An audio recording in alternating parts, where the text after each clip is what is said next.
Hello students, good morning. जैसा कि मैंने मेरे लास्ट वीडियो में आपको बताया था कि मेरा नेक्स्ट टॉपिक होगा रिलेटिव प्रोनाउन। तो आज मैं आपको रिलेटिव प्रोनाउन क्या होता है इसके बारे में डीप जानकारी दूंगा।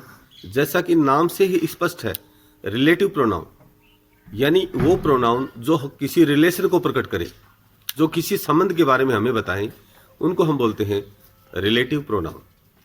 फॉर एग्जाम्पल, अच्छा, एक अफसोस आपको इस बात का होगा, आप सोच रहे होंगे कि जब मैंने आपको इंट्रोगेटिव प्रोनाउन पढ़ाए उस समय भी who, whom, whose, which, what, where, why, when, how, that ये बताए थे, और आज पुनः मैंने वही लिख रखे हैं।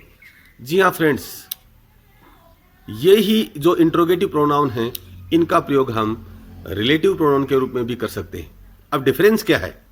जब हम किसी व्यक्ति या वस्तु के बारे में जांच करना चाह रहे हैं, इंक्वायरी करना चाहते हैं, तो वहां वो होता है इंटरोगेटिव प्रोनाउन।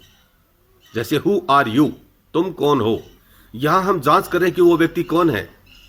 लेकिन इसी सेंटेंस को हम ऐसे कहें, the boy who helped me is coming today. लड़का जिसने मेरी मदद की वो आज यहां आ रहा है।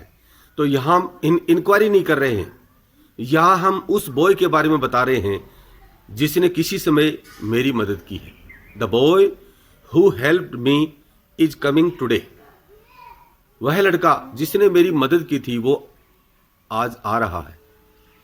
तो रिलेटिव प्रोनाउन का प्रयोग हम उस स्थिति में करते हैं जब हम श्रोता को पहले उस व्यक्ति के बारे में बता चुके हैं, उस घटना के बारे में बता चुके हैं, उस स्थान के बारे में बता चुके हैं,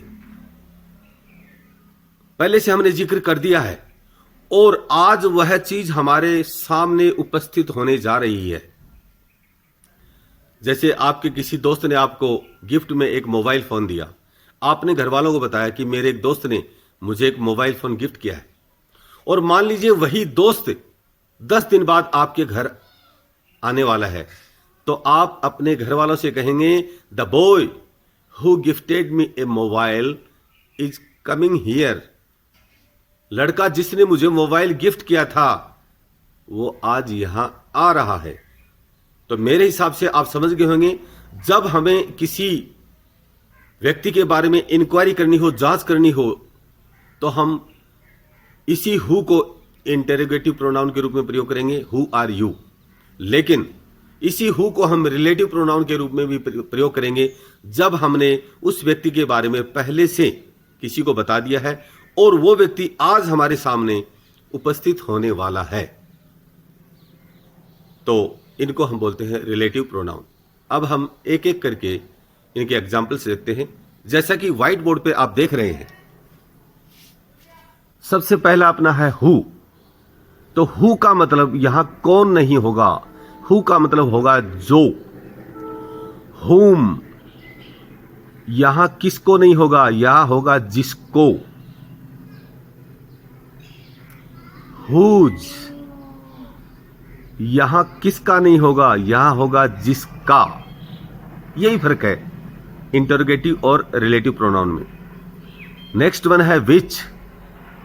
इंटरोगेटिव में इसको हम बोलते हैं किसकी या किसका, लेकिन यहां हम बोलते हैं जिसकी या जिसका। व्हाट जो। वेयर जहां। वाई की क्यों, छोटी की क्यों।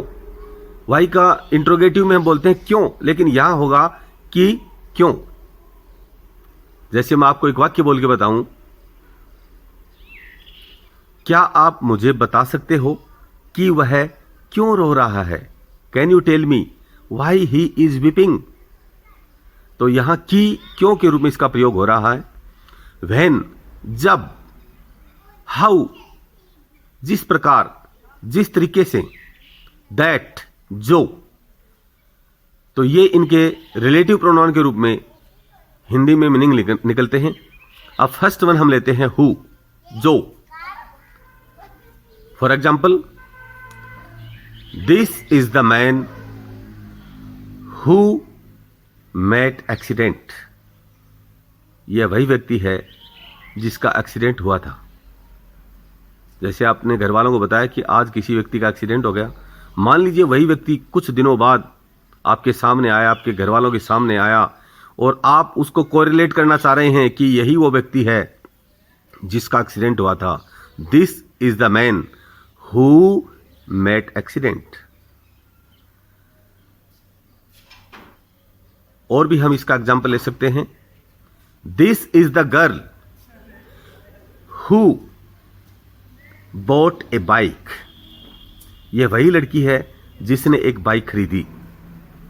मान लीजिए आपने किसी लड़की ने बाइक खरीदी है, आपने बताया कि आज एक लड़की ने बाइक खरीदी है, और मान लीजिए वो लड़की आपके सामने प्रस्तुत हो गई किसी दिन 2-4 दिन बाद, तो आप कह सकते हैं this is the girl who bought a bike. तो हम हु का प्रयोग इस तरह से करते हैं। नेक्स्ट वन है हुम। हुम का मतलब होगा जिसको। For example, this is the boy whom I borrowed my scooter. This is the boy whom I borrowed my scooter. यह वही व्यक्ति है या वही लड़का है जिसको मैंने मेरा स्कूटर उधार दिया था। नेक्स्ट वन बात करते हैं हुज। हुज का मतलब होता है जिसका। यहां किसका नहीं होगा, किसका होते ही तो वो इंटरोगेटिव प्रोनाउन की श्रेणी में चला जाएगा। तो हुज का मतलब होगा जिसका। जैसे मान लीजिए आप अपने घर वालों से कह रहे हैं कि हमारी स्कूल में एक ऐसा लड़का है जिसके पिताजी एसडीएम है। हमारी क्लास में एक ऐसा लड़का है जिसके पिताजी क्या हैं, एसडीएम है। आपने खूब अपने घर वालों को बताया है, लेकिन मान लीजिए वो लड़का एक दिन आपके घर आ गया, तो आप क्या कहेंगे, this is the boy whose father is the SDM. This is the boy whose father is the SDM of Chirawa. तो आपने उस बात को आज कोरिलेट करके बता दिया, और तुरंत आपके घर वाले समझ भी जाएंगे, अच्छा ये वो लड़का है जिसका पिताजी एसडीएम है, क्योंकि आपने पहले से उसको मेंशन कर दिया है। तो रिलेटिव प्रोनाउन का प्रयोग पहले से मेंशन की हुई चीजों के लिए हम करते हैं। नेक्स्ट वन, इसका एक एग्जांपल हम और लेते हैं। This is the girl whose mother is a nurse. यह वही लड़की है जिसकी मां एक नर्स है। This is the boy whose father is the principal of अडावता। यह वही लड़का है जिसके पिताजी अडावता के प्रिंसिपल हैं। तो इस तरह से रिलेशन बताने के लिए हम इसका प्रयोग करते हैं। नेक्स्ट वन है विच। विच का प्रयोग हम लाइफलेस थिंग्स के लिए करते हैं। जैसे can you tell me which scooter is the best. क्या तुम मुझे बता सकते हो कि कौन सा स्कूटर बेस्ट है।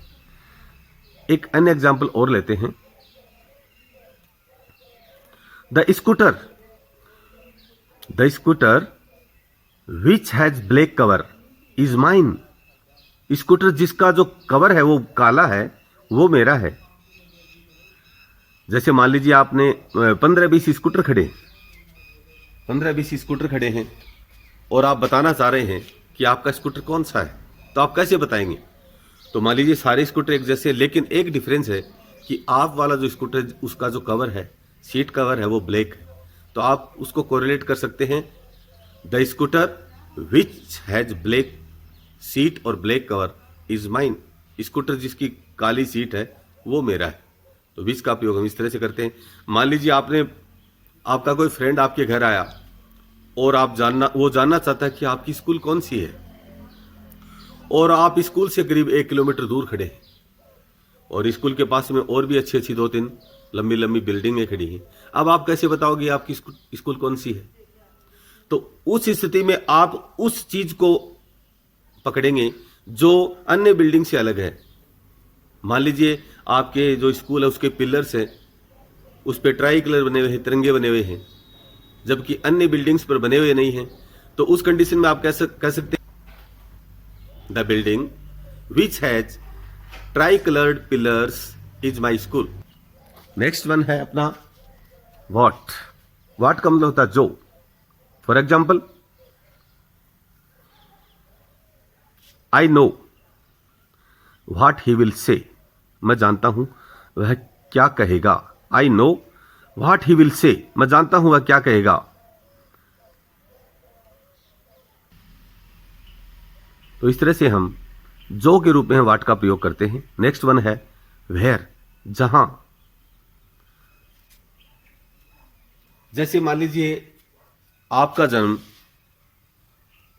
पिलानी में हुआ है और एक दिन आप अपने दोस्त के साथ पिलानी गए हुए हैं, और जैसे ही आप पिलानी पहुंचते हैं तो आप कहेंगे यही वह स्थान है जहां मेरा जन्म हुआ था।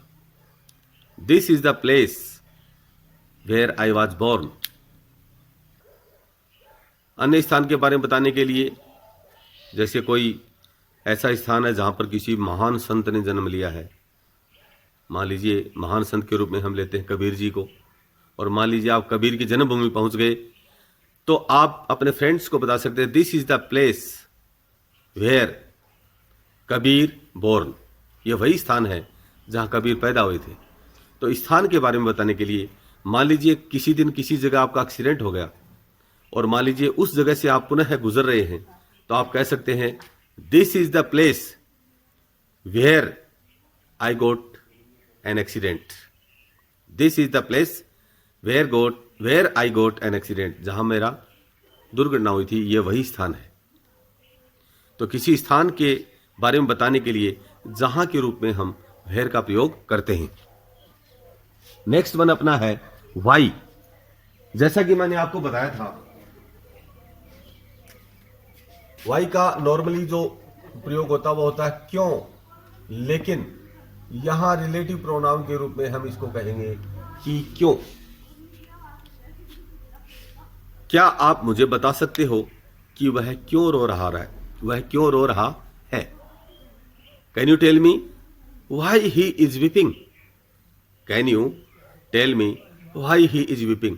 क्या तुम मुझे बता सकते हो कि वह क्यों रो रहा है? तो कारण जानने के लिए हम इसका प्रयोग करते हैं।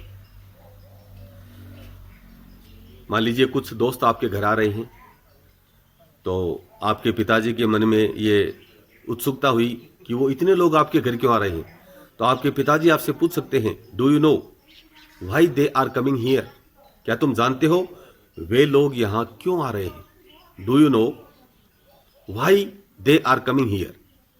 तो किसी कारण के बारे में जानने के लिए हम व्हाई का प्रयोग करते हैं। नेक्स्ट वन है अपना व्हेन। व्हेन का प्रयोग हम समय के बारे में जानने के लिए करते हैं।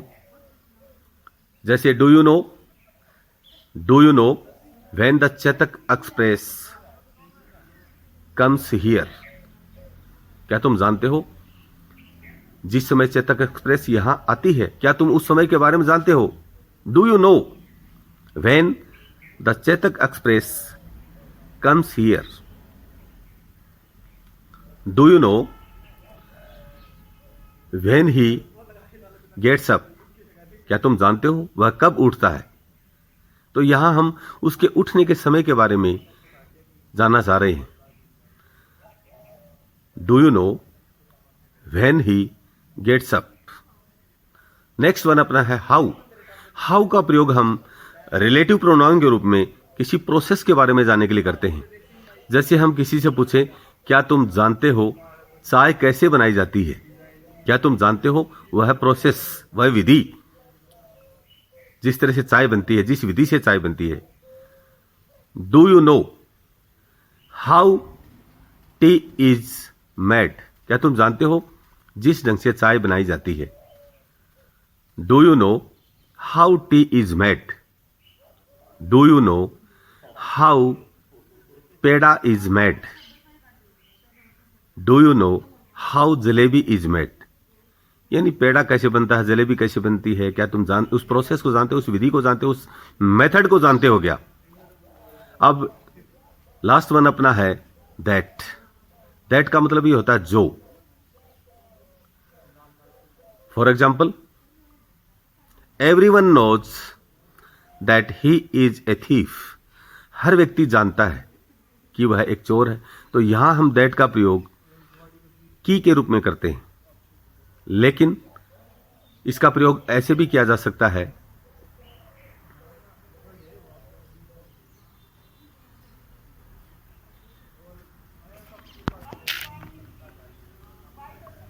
All that glitters is not gold. जो चमकता है वह सोना नहीं होता। All that glitters is not gold.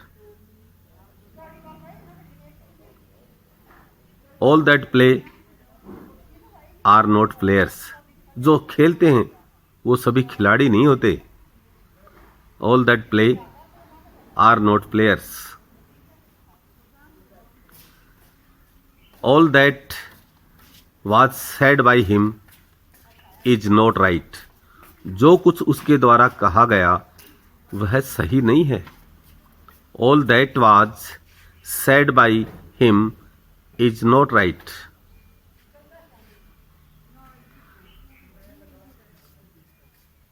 All that she knows is not enough। All that she knows is not enough, यानी जो जानकारी उसके पास है वह पर्याप्त नहीं है। इस तरह से हम जो के रूप में इसका प्रयोग करते हैं।